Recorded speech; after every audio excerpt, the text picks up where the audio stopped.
తెలంగాణ సర్కార్ వర్సెస్ టాలీవుడ్ గా మారిందా? సినిమా వాళ్ళకి రేవంత్ సర్కార్ కి పొసగడం లేదా? గత ప్రభుత్వాలు ఇండస్ట్రీని మచ్చిక చేసుకుంటే రేవంత్ గవర్నమెంట్ ఎందుకు గుర్రుగా ఉంది? చట్టం ముందు అందరూ సమానమేనని టాలీవుడ్ పెద్దలకు ముఖ్యమంత్రి వార్నింగ్ ఇస్తున్నారా? ఇంతకీ గవర్నమెంట్ కి గ్లామర్ ఫీల్డ్ కి ఈ గ్యాప్ ఏంటి?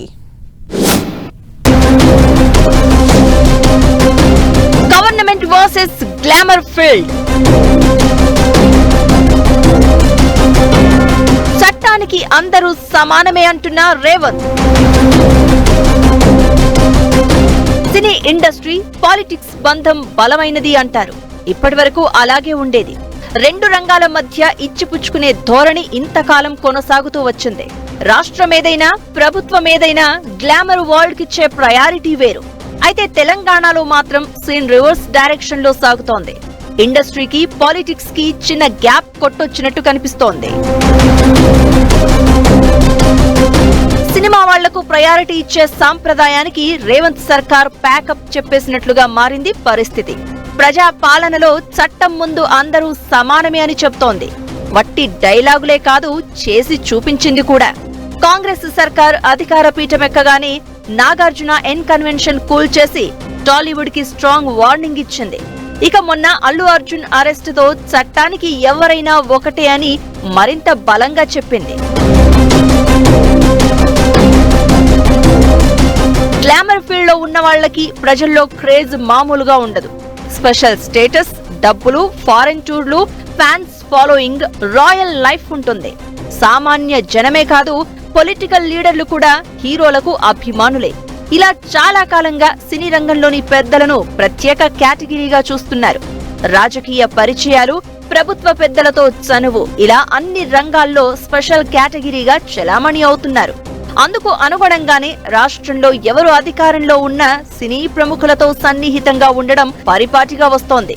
కొందరు సినీ నటులు ఎన్నికల వేళ ప్రత్యక్షంగా పరోక్షంగా ఆయా పార్టీలకు ప్రచారం చేసిన సందర్భాలు కూడా ఉన్నాయి. టాలీవుడ్ హీరోల అభిమానుల ఓట్ల కోసం గత ప్రభుత్వాలు వారు ఏం చేసినా చూసి చూడనట్లు వ్యవహరించేవి. నిజానికి కళాకారులను ప్రోత్సహించాలి, కానీ కేవలం సినీ ఇండస్ట్రీ వాళ్లే కళాకారులు అన్నట్లుగా మిగతా వారిని పట్టించుకోవాల్సిన పని లేదు అన్నట్లుగా వ్యవహరించేవారు. కొందరు సినీ స్టార్లైతే ప్రభుత్వాలను కూడా లెక్క చేసేవారు కాదు. దీంతో సినిమా వాళ్లు ఏం చేసినా చెల్లుబాటు అవుతుందనే అభిప్రాయం జనాల్లో బలంగా నాటుకుపోయింది.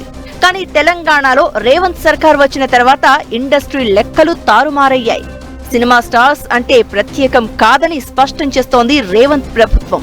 తప్పు జరిగితే ఎవరైనా డోంట్ కేర్ అంటూ దూసుకెళ్తోంది. ఎలాంటి ఒత్తిడికి లోను కాకుండా అల్లు అర్జున్ అరెస్ట్ పై నిర్ణయం తీసుకోగలిగింది. అల్లు అర్జున్ అరెస్ట్ పై వారం రోజుల ఆలస్యం జరిగినప్పుడే బిగ్ బాస్ ఫేమ్ పల్లవి ప్రశాంత్ కి ఓ న్యాయం, అల్లు అర్జున్ కు మరో న్యాయమా అనే చర్చ మొదలైంది.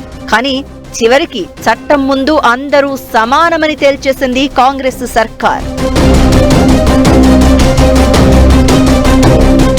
ఒక్క అల్లు అర్జున్ విషయంలోనే కాదు, ఏడాది కాలంగా గ్లామర్ ఫీల్డ్ లో ఉన్న చాలా మంది విషయంలో చట్టం తన పని తాను చేసుకుపోతోంది. Akkineni Nagarjuna N convention rules కి విరుద్ధంగా నిర్మించారని నేలమట్టం చేసేశారు. ఈ మధ్య రచ్చగా మారిన మంచు ఫ్యామిలీ ఎపిసోడులోనూ పోలీసులు నిక్కచ్చిగా వ్యవహరించారు. మంచు ఫ్యామిలీ గొడవను పక్కన పెడితే జర్నలిస్ట్ పై దాడి విషయంలో మోహన్ బాబుపై నాన్ బెయిలబుల్ కేసులు నమోదు చేశారు పోలీసులు. ఏ క్షణంలోనైనా మోహన్ బాబును అరెస్ట్ చేసే అవకాశం ఉందని కూడా చెబుతున్నారు పోలీసులు. ఆ మధ్య జానీ మాస్టర్ అరెస్ట్ పైన ఆగమేఘాలపై ఆదేశాలిచ్చింది తెలంగాణ ప్రభుత్వం.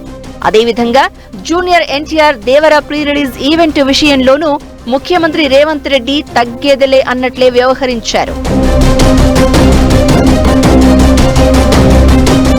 రేవంత్ దూకుడు ముందు సినీ స్టార్ల ఆటలు సాగడం లేదు. ఎక్కడ ఏ చిన్న పొరపాటుతో పట్టుబడినా సామాన్యుల మాదిరిగానే ట్రీట్ చేస్తున్నారనే అభిప్రాయం ఇండస్ట్రీకి బలంగా వెళ్లిపోయింది. అందుకు మిగిలిన వారంతా ఎందుకు వచ్చిన గొడవ అని సర్దుకుంటున్నారట. మద్యం తాగి వాహనం నడపాలన్నా జంకుతున్నారట. ముఖ్యంగా చాలా మంది సినిమా వాళ్లకి డ్రగ్స్ విషయంలో లింకులున్నాయి. కొందరు వాటికి అలవాటు పడితే మరికొందరు సైడ్ బిజినెస్ గా మార్చుకున్నారని అందరూ బహిరంగంగా చెప్పుకునే సీక్రెట్. ఇప్పుడు సర్కార్ దెబ్బకి అందరూ సైలెంట్ మోడ్ లోకి వెళ్లిపోయినట్లు ఇండస్ట్రీ టాక్. అయితే ఇదంతా ఎందుకు? ఇండస్ట్రీని రేవంత్ సర్కార్ టార్గెట్ చేయడానికి కారణమేంటి అనే ప్రశ్నలకు మాత్రం కరెక్ట్ ఆన్సర్ లేదు. కాకపోతే సినీ ఇండస్ట్రీ కానీ సెలబ్రిటీలు కానీ కాంగ్రెస్ ప్రభుత్వాన్ని పట్టించుకోవడం లేదనే టాక్ పొలిటికల్ వర్గాల్లో వినిపిస్తోంది. అందుకే ఇలాంటి ఝలకులు ప్రభుత్వం నుంచి ఎదురవుతున్నాయని కూడా గాసిప్ చక్కర్లు కొడుతోంది. మరి ఏది నిజం? ముందు ముందు అంతా సర్దుకుంటుందా? చూడాలి.